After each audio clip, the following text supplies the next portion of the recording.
Bonjour les amis, j'espère que vous allez bien et bienvenue pour la critique analyse du chapitre 1070 de One Piece. Je ne sais pas si ça se voit, mais j'ai légèrement amélioré mon setup pour les streams, pour les vidéos, et j'ai donc des lumières maintenant pour avoir une meilleure luminosité autant pour les vidéos que pour les streams. Donc j'espère que ça vous plaît, j'espère que c'est mieux. Je suis retourné sur le casque, micro casque aussi, parce que c'était plus pratique pour moi et qu'en fait le micro pied c'était compliqué d'avoir un bon son, et souvent quand je faisais critique j'étais pas très fan du son, donc là honnêtement je préfère, donc voilà. Néanmoins, on est là les amis pour le chapitre 1070 de One Piece, un chapitre que j'ai bien aimé. C'est pas souvent je vous dis ouais, un chapitre que j'ai particulièrement aimé. Non, là je l'ai juste bien lu, j'ai bien apprécié. Il se lit bien. Il se lit bien, ouais, si, quand on est dedans, on s'y plaît, mais c'est pas non plus incroyable. Néanmoins, je trouve qu'il y a des petites choses, et vous allez le voir, je vais en parler dans cette critique, qui m'ont un peu marqué, et où je suis de plus en plus mitigé avec Vegapunk. Alors quand je dis mitigé, c'est je commence à ne pas apprécier le personnage, et je vais vous expliquer pourquoi dans cette critique. Alors le chapitre 1070, les amis, qui s'appelle tout simplement attendez, je recule ma note, le chapitre les humains les plus forts, qui va faire référence à ce que va nous dire Vegapunk dans le chapitre à un moment donné sur les séraphins, sur ces séraphins. Couverture du chapitre très sympa, on voit les maths plus jeunes, moi j'ai vraiment bien aimé, cette image elle m'a fait penser un peu j'aurais bien vu un album de musique avoir avoir une couverture d'album comme ça. Je trouve ça trop stylé quoi. Vegapunk est hyper classe, je trouve, avec son fusil. Alors d'ailleurs, la vraie question c'est pourquoi sont-ils armés? Est-ce que, parce qu'en fait on se rend compte quand même, faut pas oublier, malgré les chara-designs qui sont incroyables, Queen est jeune et incroyable, il y a possiblement Stussy que Oda nous a dessiné aussi dessus. Est-ce qu'ils sont vraiment pacifistes? Moi, je l'ai déjà émis la question la dernière fois, parce que bon, Queen il créait des poisons, César il créait des armes, Judge il créait des clones militaires. Il y en a quand même beaucoup dans ces matchs qui ne font pas aujourd'hui des choses très gentilles. Donc moi, la vraie question que je me pose, c'est est-ce que vraiment les matchs depuis le début sont pacifistes? Parce que en fait c'est possible que cette cover, en fait juste Oda nous montre à par moment ils avaient besoin de se défendre et donc ils étaient armés. Mais je me pose la question, parce que Queen aujourd'hui il fait pas forcément des trucs de fou avec sa science, il fait des maladies, César il fait des armes, Judge il fait des clones combattants. Et en réalité, Vegapunk fait aussi des clones combattants, parce que les séraphins, les PX c'est clairement ça. Donc voilà, donc là c'est cool. Est-ce que Stussy est confirmée comme une Mads, pardon. Elle ressemble pas mal, la femme sur la cover. Elle ressemble pas mal du tout. On a les mêmes traits au niveau des cheveux, le chapeau, les vêtements, la tenue, vous savez, avec les bas. Donc ils nous font passer un Stussy, ce qui expliquerait pourquoi elle avait dit qu'elle connaît Egghead, etc. Elle connaît les lieux, elle connaît Vegapunk, elle connaît le système de défense et tout. Possiblement parce que c'est une ancienne grande scientifique des maths, ça pourrait être assez cool. Donc j'ai bien aimé ce cover. Donc on ouvre le chapitre avec la suite du combat entre Luffy et Lucci. On s'aperçoit que Sentomaru n'est pas mort, mais qu'il est gravement blessé, qu'il a réussi en fait à parer vite fait l'attaque de Lucci, vite fait parce qu'il est quand même bien amoché. Et Lucci en fait il va de nouveau l'attaquer parce que il faut qu'il meure en fait. Il a besoin que Sentomaru meure pour obtenir le contrôle des séraphins, et c'est très important parce que dans ce chapitre, on va s'apercevoir que Lucci ne fait pas du tout le poids face à Luffy. Un rapport de force que j'aime bien. Honnêtement, j'aime bien parce que tout respect que j'ai pour le CP, je vous l'ai expliqué plein de fois, le CP0, malgré l'immense force de Lucci, ce ne sont pas des combattants. C'est pas leur principale utilité. Donc, je suis déjà très heureux de le voir avec Éveillé arriver à suivre Luffy. Parce qu'en fait, beaucoup de choses se disent, les bandeurs de puissance, regardez, Lucci se fait déboîter. N'oubliez pas qui est Luffy dans l'œuvre maintenant. Luffy dans l'œuvre aujourd'hui, ça soit avec Barbe Blanche, ça soit avec Roger, ça soit avec Shanks, c'est un empereur. Et en plus de cela, il a un fruit qui est complètement exceptionnel. Un Zoan qui permet de développer l'imagination, et on le verra plus tard. Mais du coup, je trouve que l'outil, c'est assez cool de voir que sa préoccupation première, c'est pas combattre Luffy. C'est, il faut abattre Sentomaru pour pouvoir prendre possession des séraphins, que mes collègues puissent faire quelque chose, que nos gueux, là, les mecs avec les flingues, les agents de base puissent s'en sortir, parce qu'ils se font défourailler. Donc, assez cool. À ce moment-là où donc Lucci fait une incision pour aller finir Sentomaru, on voit Luffy qui a tout simplement le contre. Alors j'ai eu l'impression un peu, alors peut-être que je lis mal le dessin, mais que Luffy en fait donne un coup comme un peu une batte de baseball et en fait il fait un home run avec Lucci, wow, bam, et il l'envoie voler. Je trouvais assez cool. Donc il défend Sentomaru. Luffy, je vous l'ai expliqué, quand Luffy donne un surnom à quelqu'un, c'est généralement qu'il l'apprécie bien, qu'il n'a pas de mauvais préjugés sur lui et qu'il n'est pas en colère contre lui et que bon, bah donc je t'accepte.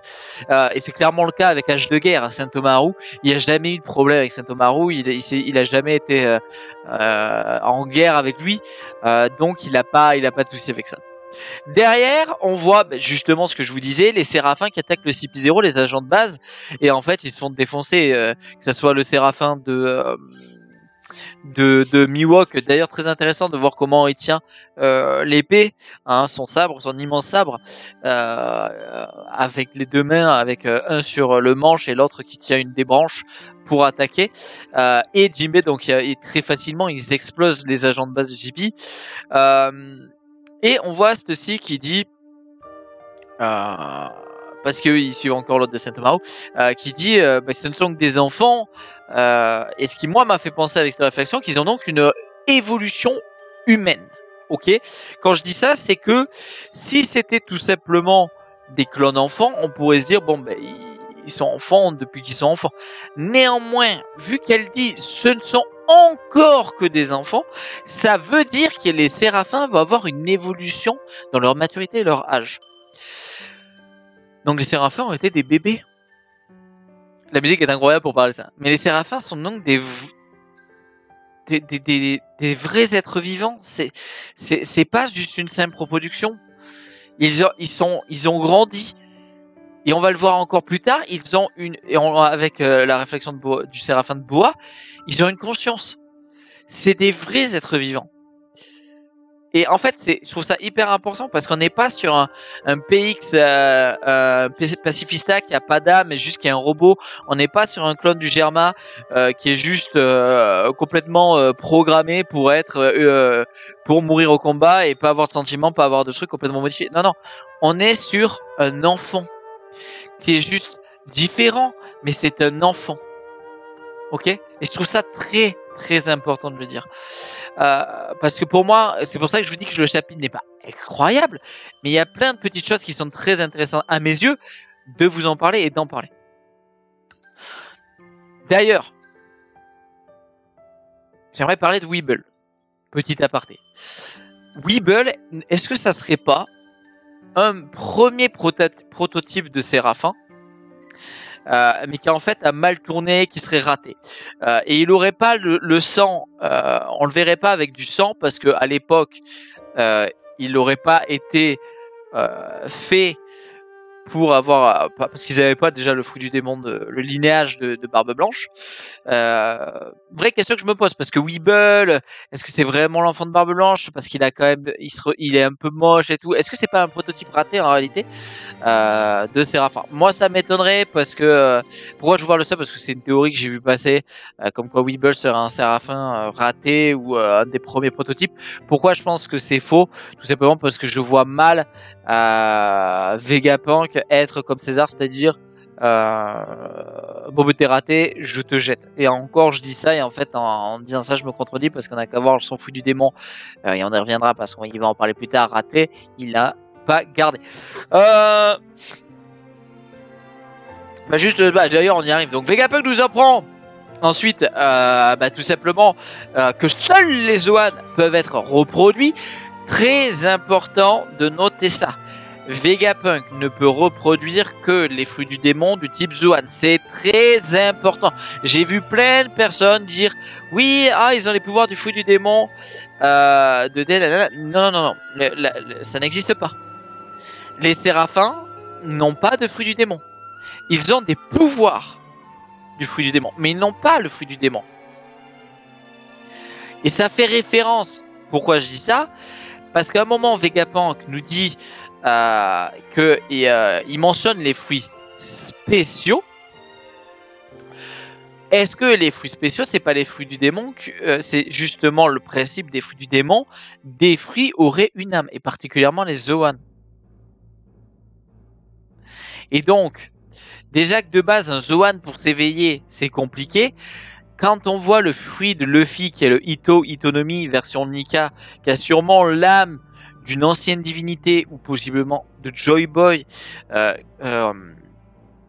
une âme très très forte, quoi.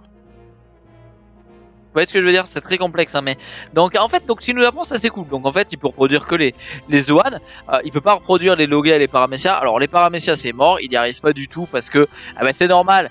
Les mecs quand ils mangent quand ils mangent un Logia, mais ils ont plus de composition physique d'un homme, ils ont une composition physique d'un élément. Parce ils deviennent intangibles en réalité. Tu les frappes, tu passes à travers. Tu les coupes, tu passes à travers. Sauf si t'as du haki ou sauf si t'as du granit marin. Donc c'est compliqué pour lui de reproduire un Logia, étant donné qu'un Logia, lui, pour reproduire les fruits du démon, il récupère le linéage, l'ADN génétique. En fait, quand tu manges le Logia, tu n'as plus ce linéage ADN humain, tu n'as plus cette génétique humaine, tu deviens un élément. Donc il n'arrive pas du tout avec les Logia, il n'y arrive pas. Les Paramecia, il y arrive avec un phénoménal, il a créé donc le sang, le green blood, le sang vert qu'on voit couler dans les bras et les veines des séraphins. Ce qui explique pourquoi je vous dis faites très attention, les séraphins n'ont pas de fruit du démon, ils ont les pouvoirs d'un fruit du démon, c'est très important parce que possiblement ça veut dire que vu qu'ils n'ont pas de fruit du démon et qu'ils ont juste des pouvoirs, possiblement ils peuvent nager. C'est important de le dire parce que je vois personne en parler, mais c'est réel. C'est-à-dire qu'ils n'ont pas mangé le fruit. Ils ont simplement du sang ayant dans ce sang, dans son ADN, des pouvoirs. Et c'est pour ça qu'ils ont des pouvoirs. Et c'est très important d'en parler. C'est pour ça qu'on peut très bien, donc dès maintenant dire, le séraphin de Boa a vraiment du sang de Boa en coque dans les veines. Le séraphin de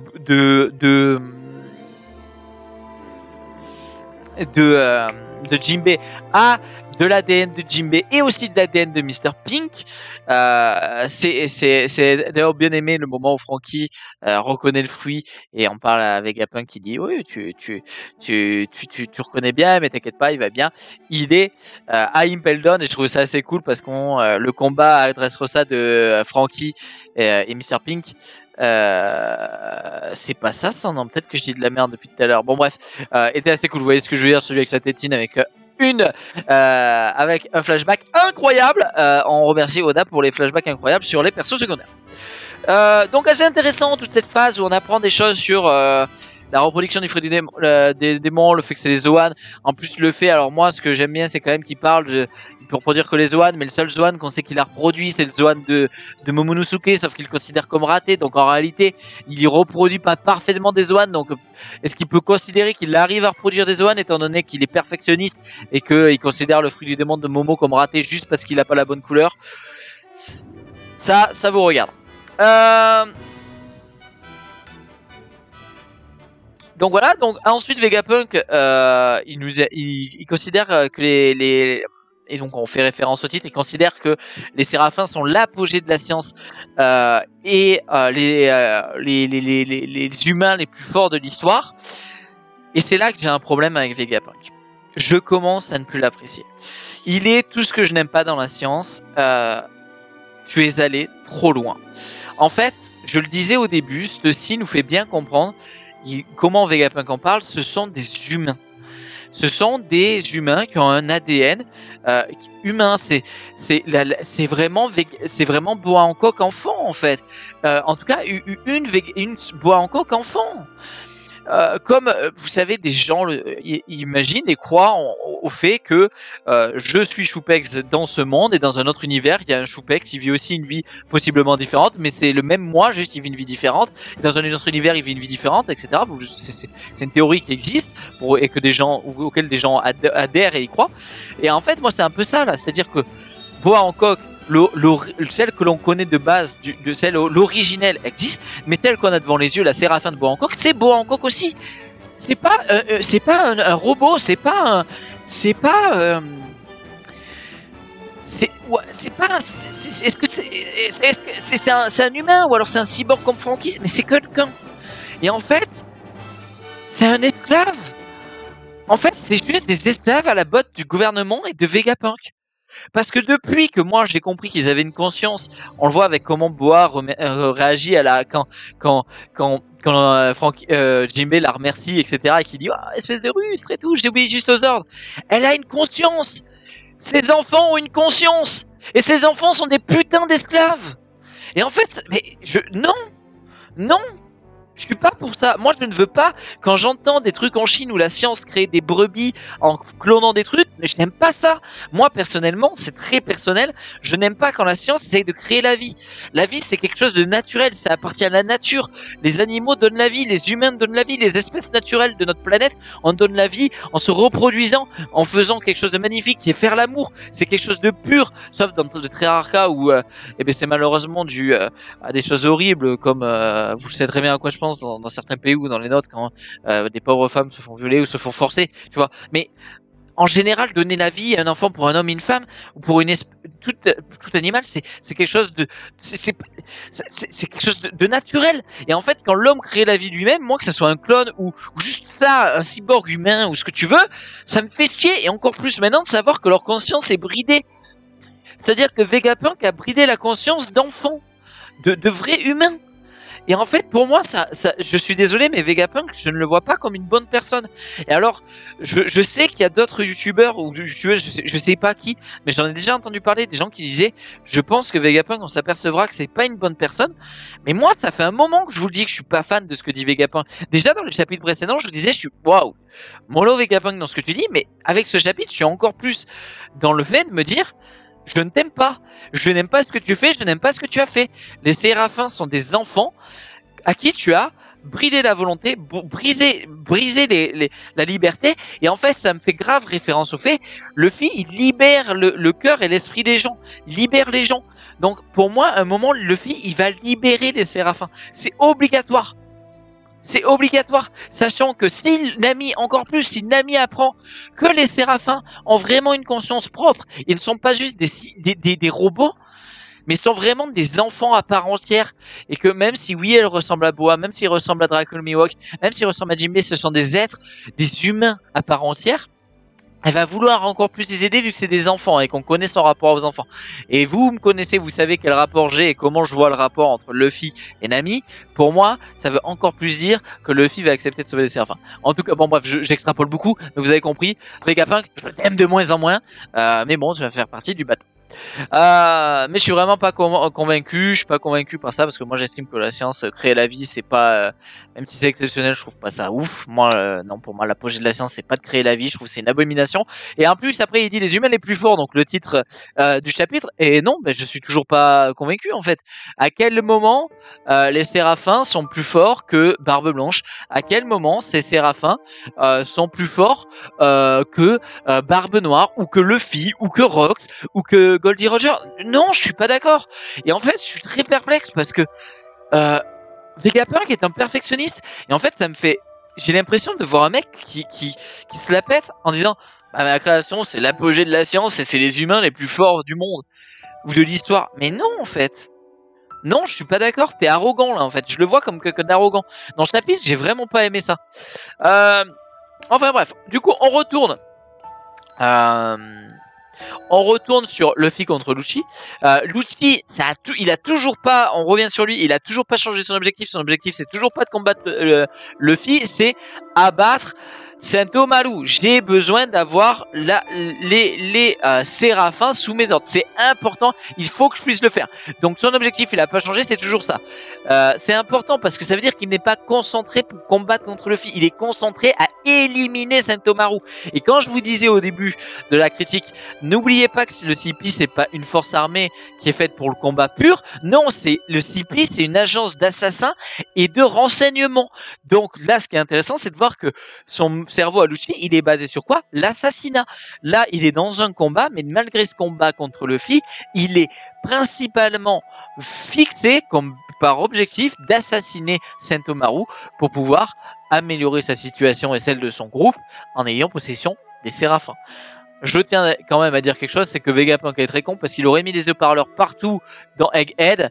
Il aurait juste à parler dans les haut-parleurs dans le Dendenmushi. Et non, ça ne fonctionne pas, je viens de me souvenir parce que les haut-parleurs de Dendenmushi ne fonctionnent pas, il faut que ça soit de vive voix. Donc en fait, oubliez ce que je viens de dire. Vous voyez, c'est fait en live, hein, c'est fait en direct. C'est ça qui est cool, c'est que parfois je commence à imaginer des trucs, puis je me dis ah mais non, c'est vrai que ça marche pas. Mais c'est ça que j'aime en plus de mes notes. Hein. Donc là c'est cool. Le combat il est assez fluide, j'ai bien aimé le combat pour être honnête, parfois le combat ça bouge pas beaucoup dans One Piece et on est un peu sur des images très statiques mais très belles hein. Et c'est l'animé qui vient embellir tout ça, là pas du tout, on est sur un combat très vif, on sent qu'il y a de la vitesse, on sent qu'il y a du punch entre le fruit du guépard de Lucci et les capacités du fruit du démon de Luffy, ça va hyper vite, ça va fluide. J'ai adoré la ref à Dragon Ball avec Luffy qui avec son imagination va chercher ses cheveux, créer des lunettes et le petit hey qui fait ref au Goku petit qui avait mis les lunettes et même adulte. Il y a des on sait que Oda a beaucoup de respect pour Toriyama et pour Dragon Ball et pour l'importance qu'a eu Dragon Ball dans le shonen. Moi je préfère One Piece, c'est mon manga préféré les amis, ça m'empêche pas de savoir et d'être objectif. Dans l'histoire du manga, Dragon Ball est le shonen qui a ouvert la voie en fait. Ça veut pas dire qu'il a tout créé, qu'il a tout fait, mais c'est celui qui au grand public a ouvert la voie. Il a ouvert la voie en Europe avec le club de Roté, etc. Donc c'est un manga très important Dragon Ball. Que vous l'aimez ou pas, hein, c'est pas l'important, mais il faut savoir être objectif en fait. C'est pour ça que je vous dis souvent d'ailleurs, et je vous le dis maintenant, hein, dans les commentaires, si vous me donnez votre avis, soyez respectueux avec l'avis des autres. Mais soyez objectif surtout. Donc là c'est cool les références. Gum Gum Down Rocket, incroyable l'attaque où on le voit qui rend élastique un gros tuyau et donc il s'appuie dessus et bam il se lâche et avec l'effet de vitesse il donne un coup énorme dans le ventre de Lucci qu'il traverse comme quand il donnait des coups à Kaido, mais c'est incroyable la violence du coup, c'est très très rare que dans One Piece j'ai autant cette sensation d'avoir vu un coup de poing mon gars mais à une vitesse incroyable.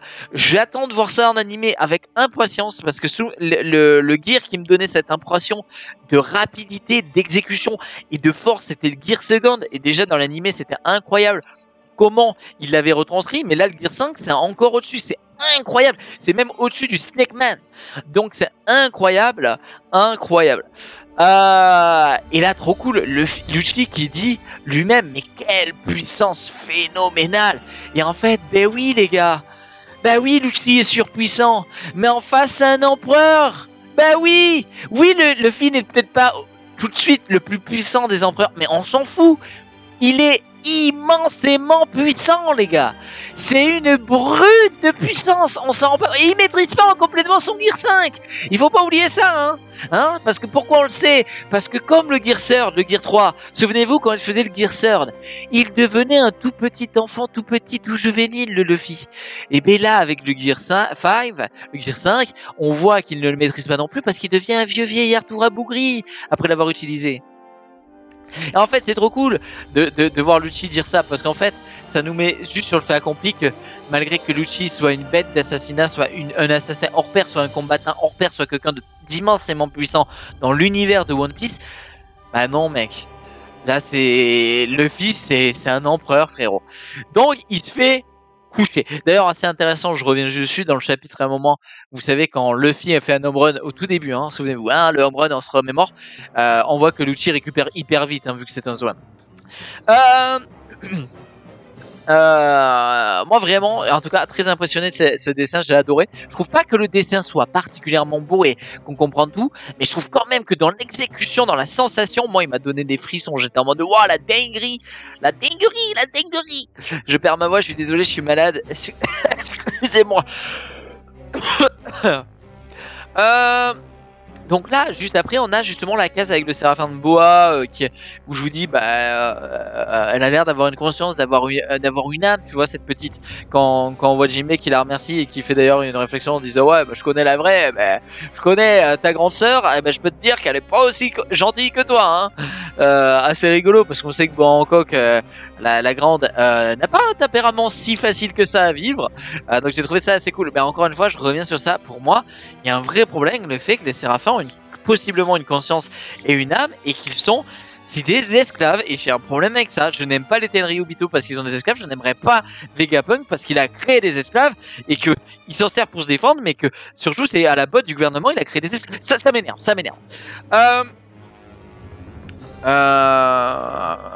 Bonnie se réveille dans la fusée. Alors c'est pas vraiment une fusée, vous savez, plein de chapitres. J'ai dit putain, fusée, ils vont fusée Tintin, ils vont aller dans la lune. Qu'est-ce que c'est que ce délire? Non, en fait, c'est juste une sorte de capsule hyper rapide pour partir d'en bas du labo de Egghead et pour monter en haut du labo.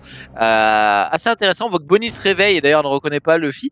Et donc je reviens sur ce que je disais. Luffy ne maîtrise toujours pas le Gear 5 pour une simple raison, c'est que comme le Gear Third, le Gear 3, quand il faisait le Gear 3 immense là, il devenait un tout petit Luffy tout juvénile, et quand il fait le Gear 5, il devient un tout vieux Luffy rabougri. Et quand ça ne sera plus le cas, il maîtrisera complètement son Gear 5 et son éveil. Le Dom, on voit qu'il augmente son niveau au max, donc là niveau 99, donc peut-être qu'il y a niveau 100, alors je sais pas ce que ça rajoute ce pourcent, s'il faut c'est un truc de dingue. Mais donc il est vraiment en défense maximale. Qu'est-ce qu'on peut dire ensuite? Pas plus, voilà. Les chercheurs se protègent au labo, on voit qu'il y a des trucs qui disent voilà on se protège, etc. Et là on arrive sur Sentomaru, qui est possiblement mort. Moi je pense pas. Maintenant le problème c'est que je me rappelle de l'outil, comment il fonctionne, c'est pas un tendre. Galez la compagnie, rappelez-vous Water 7, rappelez-vous Enies Lobby. S'il doit être buté, ami ou pas ami ou allié qui défend son ordre et son poste, il te dégomme. Donc j'ai vraiment peur pour Sentomaru. Je pense, on est dans One Piece, qu'il est pas mort, mais il est grandement dans le mal. Là, il est dans le mal. Et d'ailleurs, ce qui est assez cool, c'est de te rendre compte que Sentomaru, jusqu'au bout, à protéger Vegapunk et à jouer son honneur, à défendre son rôle, à défendre sa tâche.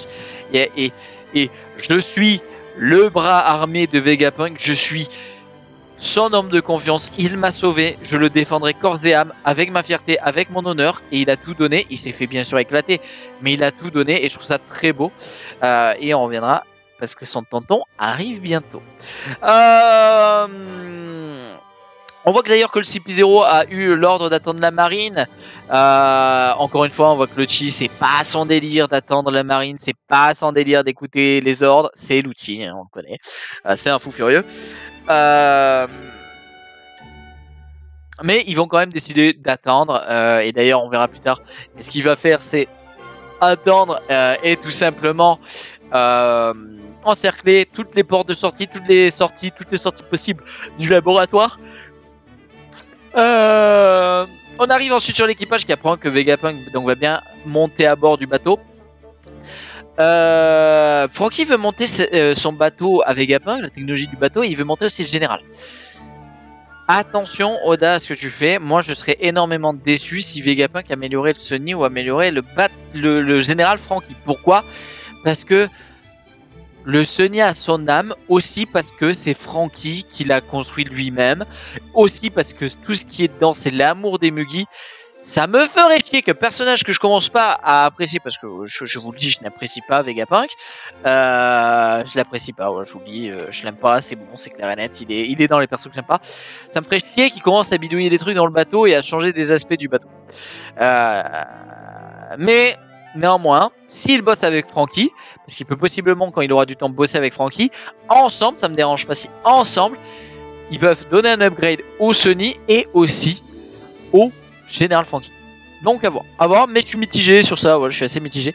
Bonnie, elle nous explique d'ailleurs, on apprend, parce que je suis pas sûr qu'on le savait avant, enfin on s'en doutait, mais elle nous donne donc vraiment l'explication qu'elle veut, elle veut donner, elle veut que Vegapunk rende à Kuma son corps d'origine. Donc quand elle dit ça, moi à quoi je pense? On sait, Kuma, on l'a vu, il a besoin d'être réparé comme un PX, comme un robot. Est-ce que le corps d'origine de Kuma n'est pas la chose que veut donner Vegapunk à Bonnie juste avant qu'elle s'évanouisse à cause des insectes?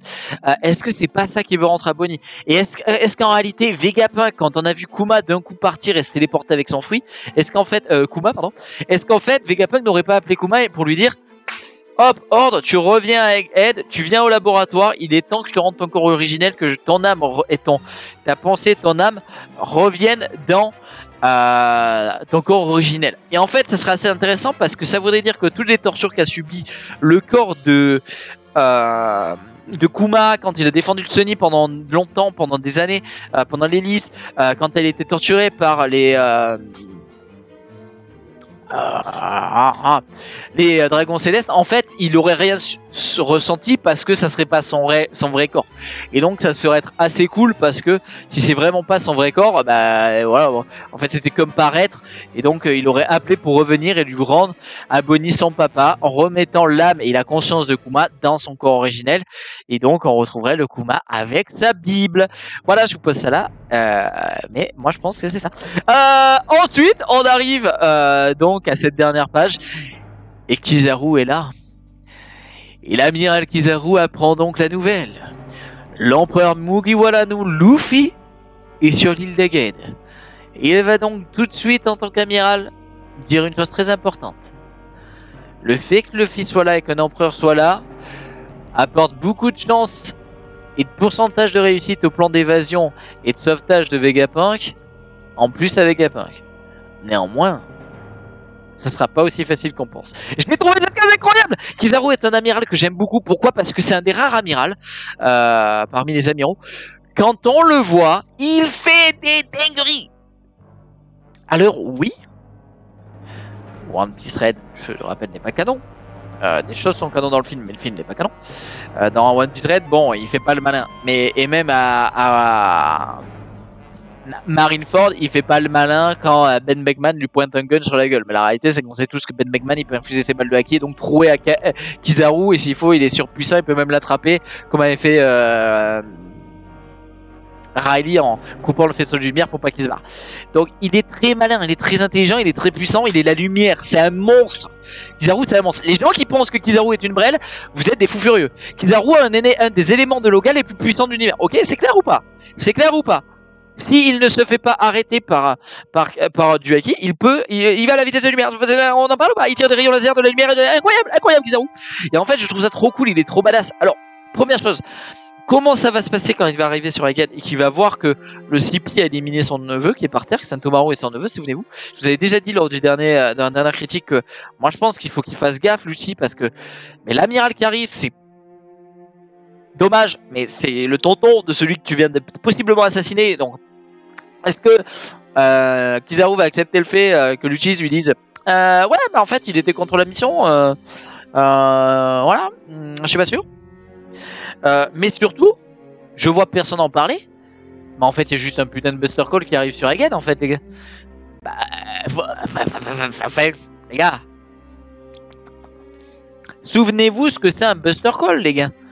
C'est quelque chose d'immensément puissant. Et en fait, Kizaru appelle tous les navires de guerre possibles. En fait, il prépare un Buster Call. La réalité, c'est ça. Quand il dit, ben ouais, vous avez possiblement plus de chances de partir, mais croyez pas, ça va pas être simple. Bah, tout simplement parce qu'ils vont Buster Call l'île. La réalité, elle est là. S'ils veulent des scientifiques, s'ils veulent des trucs, au pire, c'est pas grave. Ils en trouveront d'autres. Vegapunk, dans tous les cas, l'homme le plus intelligent du monde, ils veulent le buter. Donc, ils ont plus, le gouvernement, moi, comme je le vois, c'est qu'ils s'en foutent de la technologie, ils s'en foutent de la science. Maintenant, c'est fini. Ils se veulent se débarrasser de leur principal cerveau. Donc, qu'est-ce qu'ils en ont en foutre de tous les glandus qui sont sur Egghead, tous les scientifiques qui sont rien? Ils veulent tuer les Vegapunk et les autres Vegapunk, ils veulent tuer tous les Vegapunk, donc ils s'en foutent. Donc, à mon avis, ils vont Buster Call la zone. Comme Ohara. Je pense que c'est pour ça qu'on voit Kizaru dire bah, ça va pas être aussi simple, vous n'êtes pas prêt pour ce qui arrive. On va vous rendre la tâche difficile parce que on le voit appeler énormément de vaisseaux de guerre et qui les fait arriver sur Egghead et qu'à mon avis ils vont Buster Call l'île. Et donc on va se retrouver avec des Mugiwara, avec des civils qui vont. Ça va être, à mon avis, si c'est ça, il faut se rendre compte de ce que ça veut dire. Ça veut dire que si vraiment le Marine prépare un Buster Call sur Egghead, imaginons. Alors possiblement juste pour faire un aparté. Donc ma théorie qu'il y a un Buster Call. Ouais, en théorie, mais mon hypothèse plutôt. Qu'il y a un Buster Call. Il y a un Buster Call. Première chose, si réellement, comme je l'ai imaginé, Kuma revient, il peut donc compenser le fait que le Séraphin...